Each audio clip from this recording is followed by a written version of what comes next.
তখন ইপ্তির সাথে আমার ডিভোর্স হয়ে যায়। অত্যাচার সহ্য হচ্ছিল না দেখেই ডিভোর্স নিতে বাধ্য হয়ে ভেবেছিলাম এতে রোহানকে কাছে পাবো, কিন্তু হলো উল্টো। রোহানকে জোর করে আটকে রেখে ওরা আমাকে তাড়িয়ে দেয়। যেহেতু বিচ্ছেদ হয়ে গিয়েছিল তাই ওই বাড়িতে থাকার অধিকার আমার ছিল না। তবুও রোহানের জন্য ওই এলাকাতে যাওয়া আসা করতাম। নিজের বাচ্চা পেটে ধরেছি ওকে, কীভাবে অমানুষটার হাতেই ছেড়ে দিই। অনেক চেষ্টা করেছে রোহানকে ফিরিয়ে আনতে, কিন্তু পারিনি। মামলা করে আনতে চাইলে আমাকেই মিথ্যে মামলায় ফাঁসিয়ে দেওয়া হয়। শ্বশুর মারা গেলেন ইপ্তির সাথে দ্বন্দ্ব করতে গিয়ে। ইপ্তি নিজেই নেশার ঘোরে মাতলামি করে নিজের বাবাকে মেরেছিল। পুলিশকে কেস হলে আমার শাশুড়ি নিজের সন্তানকে বাঁচিয়ে আমাকেই ফাঁসিয়ে দেয়। মামলায় আসামি হয়েছে ঠিকই, তবে খুব বেশি দিন জেলে থাকতে হয়নি। আমার মা, বোন আর পাড়ার কয়েকজন সাক্ষী চড়ে বেঁচে গিয়েছে। এরপর থেকে ইপ্তি ওকে শিখিয়েছে আমি খারাপ। আমি যখন ওকে ধরতে যেতাম বা আনতে যেতাম, ইপ্তি তখন রোহানকে বোঝাতো ওই মহিলা খারাপ, ওর কাছে যাবে না, ও তোমার কেউ হয় না। ইপ্তির কথাই রোহান শুনতো, মানতো, এই জন্য আমার কাছে আসতো না। মা ডাকতো না, দেখা করতে চাইতে লুকিয়ে পড়তো, নয়তো ওরা কেউ ওকে জোর করে আটকে রেখে দিত। কতদিন আগের ঘটনা এসব? খুব বেশি দিন না, 8 থেকে 9 মাস হবে। ডক্টর সোনালী অবাকে চরম সীমায় পৌঁছে গেলেন এইটুকু কথা শুনে। রোহানের মানসিক অবস্থা ভালো করে আয়ত্তে আনতে পারলেন। জানতে চাইলেন, ওকে নিয়ে আসলেন কিভাবে? ইপ্তির মৃত্যুর পর এক প্রকার জোর করে নিয়ে এসেছি। পাল্টা মামলা করতে চেয়েছিলাম আমিও। তখন মামলাও মান সম্মানের ভয়ে আমার শাশুড়ি মা আমার কোনো বাধা তৈরি করতে পারেননি। আমার নামেই কেস ছিল, সেটাও উইথড্র করেন। উনি মারা গেছেন কিভাবে? লজ্জাজনক ওই দুর্ঘটনার কথা এড়িয়ে গেল রুদিতা, শুধু বলল, অ্যাক্সিডেন্টে। দেখুন, পারিবারিক ঝামেলা বাচ্চাদের ওপর প্রভাব ফেলে বেশি, বিশেষ করে বাবা মায়ের নেগেটিভ আচরণ, দৌরাত্ম, কার্যকলাপ, দ্বন্দ্ব, ঝগড়া, এগুলো বাচ্চারা নোটিশ করে থাকে। ওইটুকু বয়সে তারা ওসব মেনে নিতে পারে না। যেহেতু তারা বয়সে ছোট এবং মস্তিষ্ক দুর্বল, তাই তাতে আঘাত লাগে বেশি। ফলে বাবা মায়ের ওপর এক প্রকার ভীতি তৈরি হয়। ওরা ধরেই নেয় বাবা মা ওদের মারবে, বকবে, শাসাবে, এই জন্য কাছে যেতে চায় না। রোহানের ক্ষেত্রেও সেরকমটাই ঘটেছে। মেন্টালি ওকে টর্চার করা হয়েছে। চাকরিজীবী মা হওয়ার সুবাদে আপনার উচিত ছিল বাচ্চাকে পর্যাপ্ত সময় দেওয়া, তার ভয় দূর করে দেওয়া, তাকে সাহস দেওয়া, তার সাথে বন্ধুত্বপরায়ণ আচরণ করা, তাকে সাপোর্ট করা, কিন্তু আপনি সেটা করেননি। আমি চেষ্টা করেছি, কিন্তু পরিস্থিতি আমার হাতে ছিল না। সেটাই। এখন কি করব ম্যাম? ডক্টর সোনালী দীর্ঘশ্বাস ছেড়ে বললেন, ওর ভয়টা দূর করতে হবে, ওর সামনে পজিটিভ থাকতে হবে। ঝগড়াঝাটি, দাঙ্গা হাঙ্গামা এগুলো করা যাবে না। ওকে বেশি বেশি সময় দিবেন, হাসি আনন্দে রাখবেন, ওর কাছাকাছি থাকবেন, খুব বেশি দূরে সরাবেন না। যদি দূরে সরে যেতে চাই, কাছে টেনে বোঝাবেন। আপনি যদি বাইরে যান, বলে যাবেন যে আপনি আবার ফিরছেন। যখন ফিরবেন ওর সাথে সময় কাটাবেন। বারবার অতীত স্মৃতি মনে করাতে যাবেন না, এতে ওর ভয় আরও বাড়বে।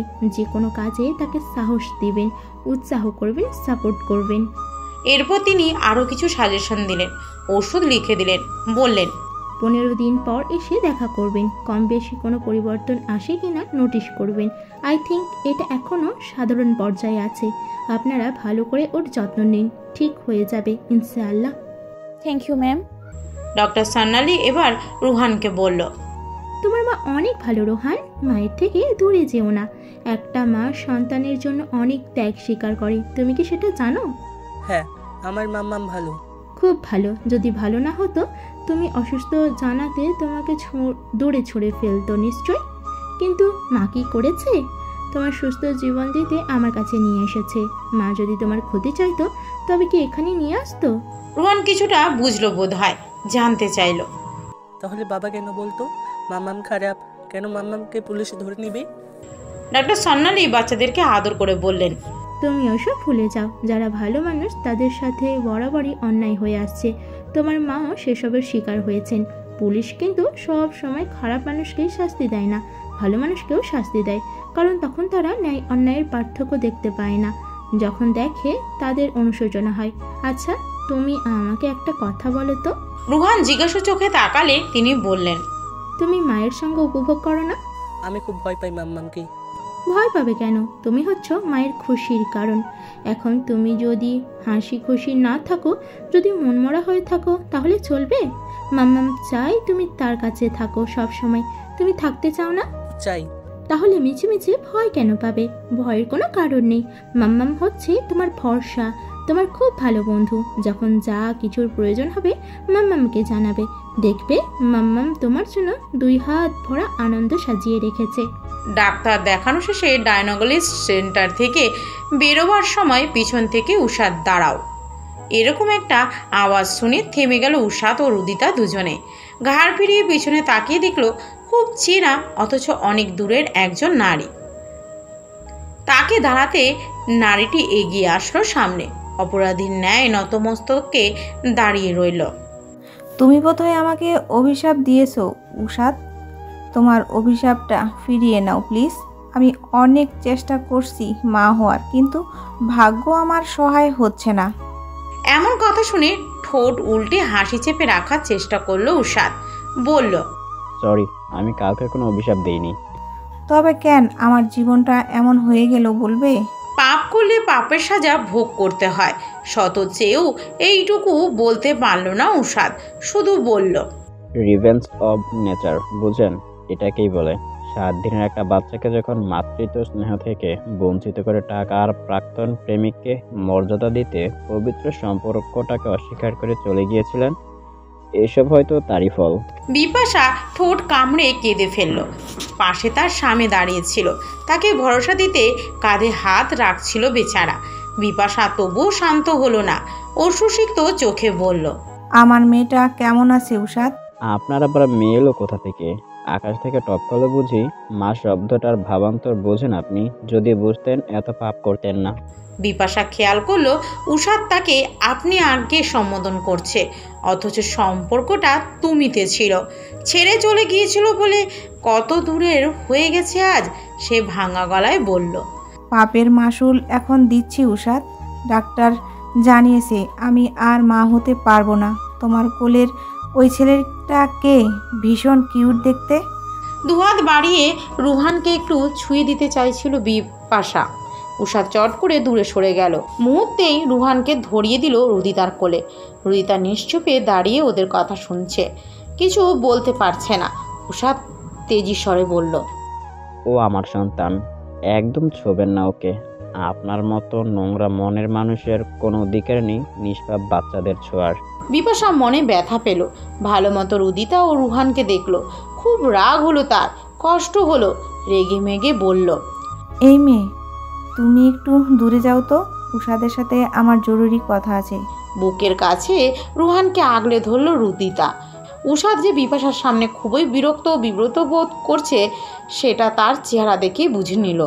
হাসি মুখে বলল, দুঃখিত আপু, আমার স্বামীকে আমি এইভাবে কোনো পরনারীর সামনে ছেড়ে যেতে পারবো না।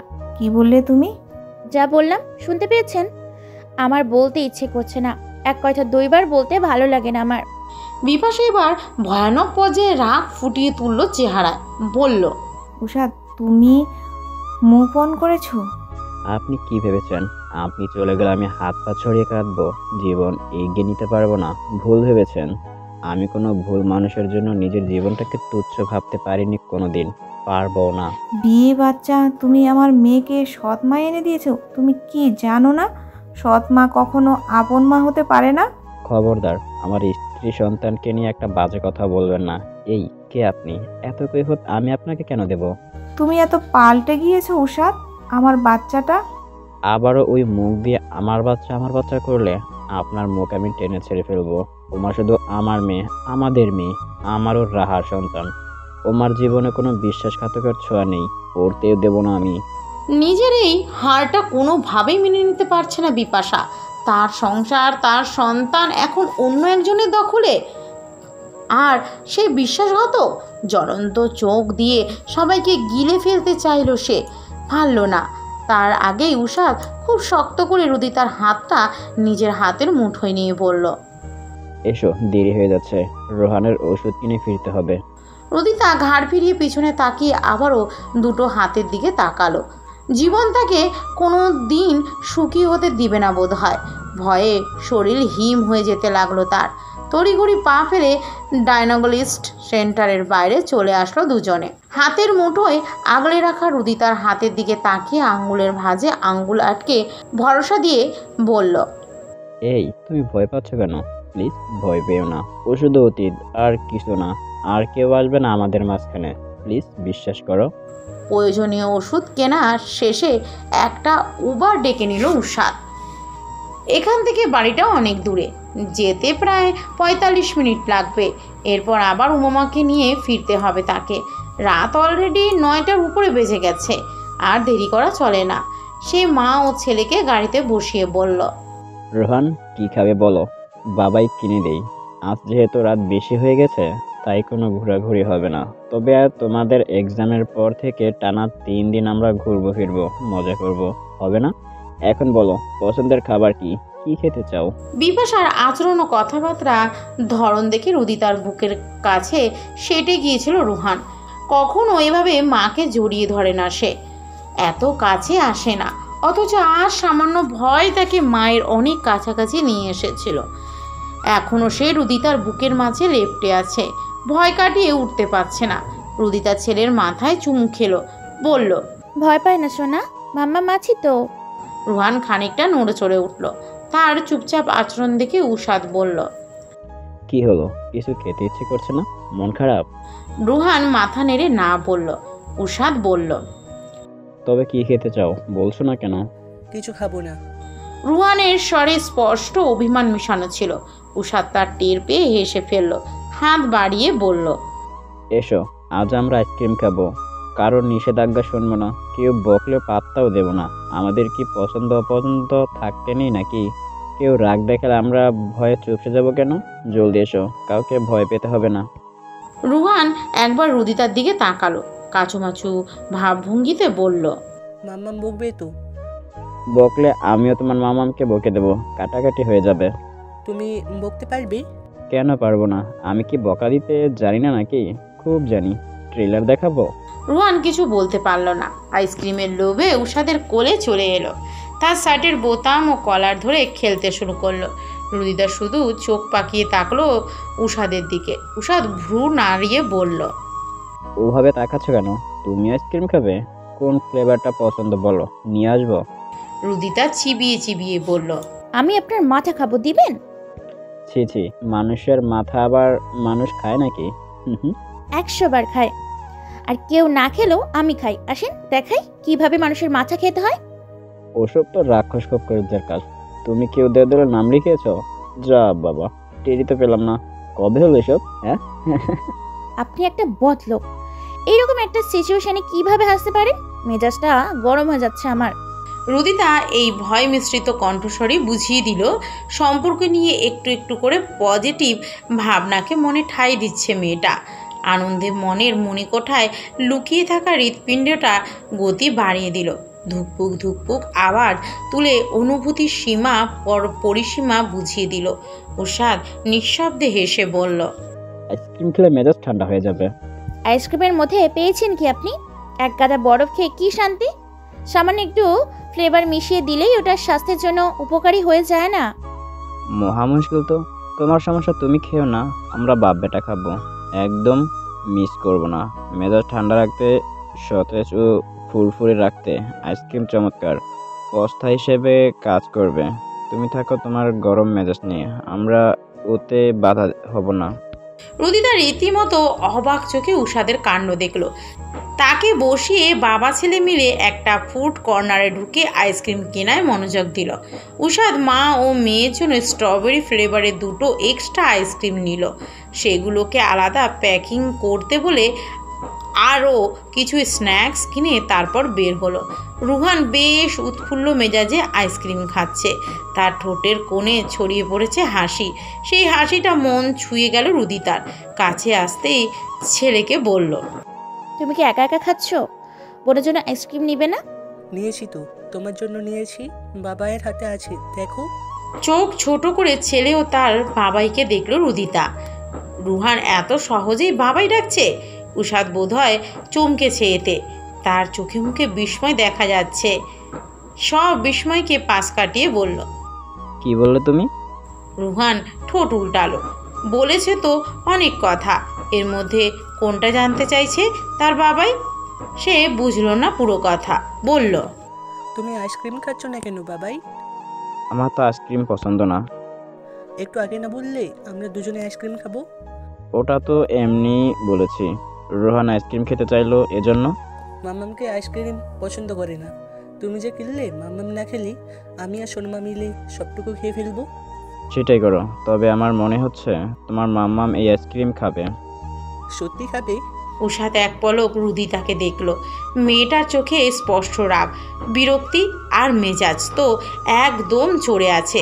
বোঝা যাচ্ছে এই মেজাজে খানিকটা ঘিরিরে দেওয়ার সুযোগ পাওয়াতে বলল, তোমার মাম্মাম তো যখন তখন রেগে যায়, এজন্য এই আইসক্রিমে আমি ম্যাজিক মিশিয়ে দিয়েছি।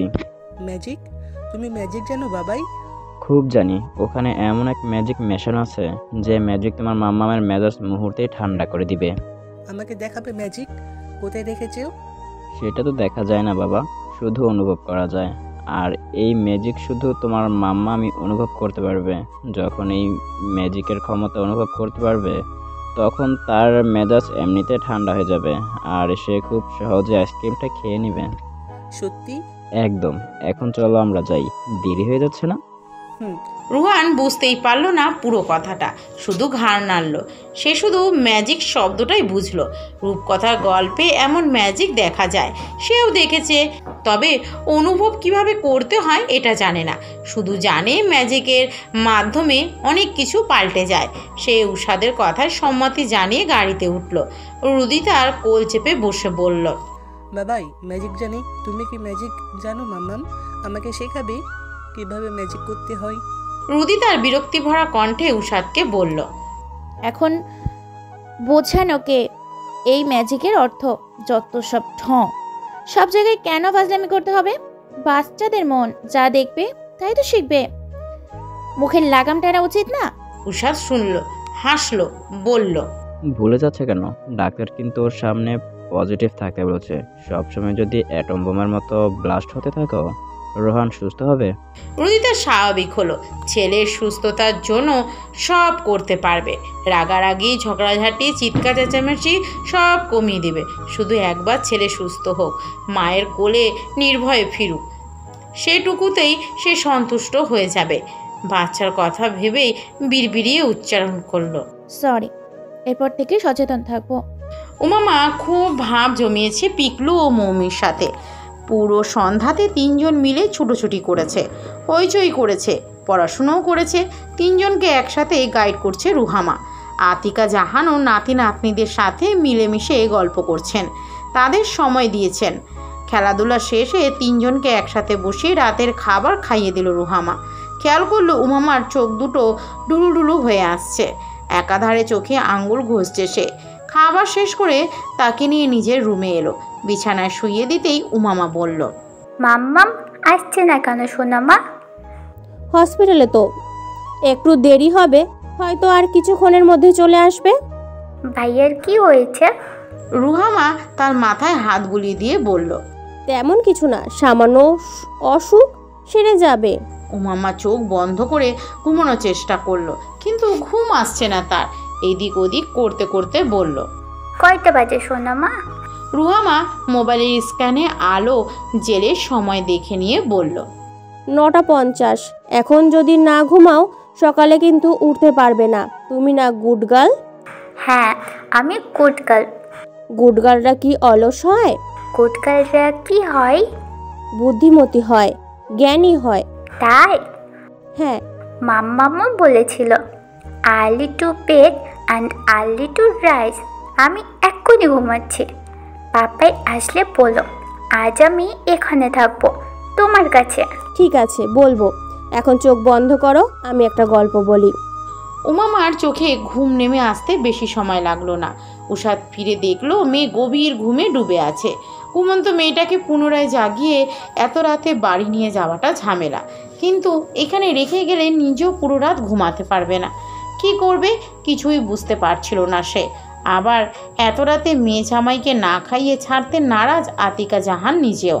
উষাদের পাশে এসে বললেন, রুহান, নানুর কাছে এসো, আমার বাবাই এখন খাবে। উষাদ বলল। আমি কিছু খাবো না মা। ও মা ঘুমাচ্ছে না? ও তো গভীর ঘুমে, আজ এখানেই থাকুক, অসুবিধা কি? একা থাকার অভ্যেস নেই তো, যদি ভয় পায়। পাবে না, আমরা আছি, তুমি চিন্তা করো না। উষাদ যে কিছু খাবে না সেটা রুদিতা আগেই বুঝতে পারছিল। আচমকা ওই মেয়েটার আগমন ঘটেছিল আজ, হয়তো এটা নিয়ে সে আপসেট আছে কিছুটা, তবে নিজের কথাবার্তা দিয়ে কিছু বুঝতে দিচ্ছে না কাউকে। এমনকি রুদিতার সামনে যথেষ্ট হাসি খুশি থাকছে। বাইরে থেকে যতই সে নিজেকে শক্ত বোঝাক, ভেতরে ভেতরে একটু তো দুশ্চিন্তা ভুগছেই।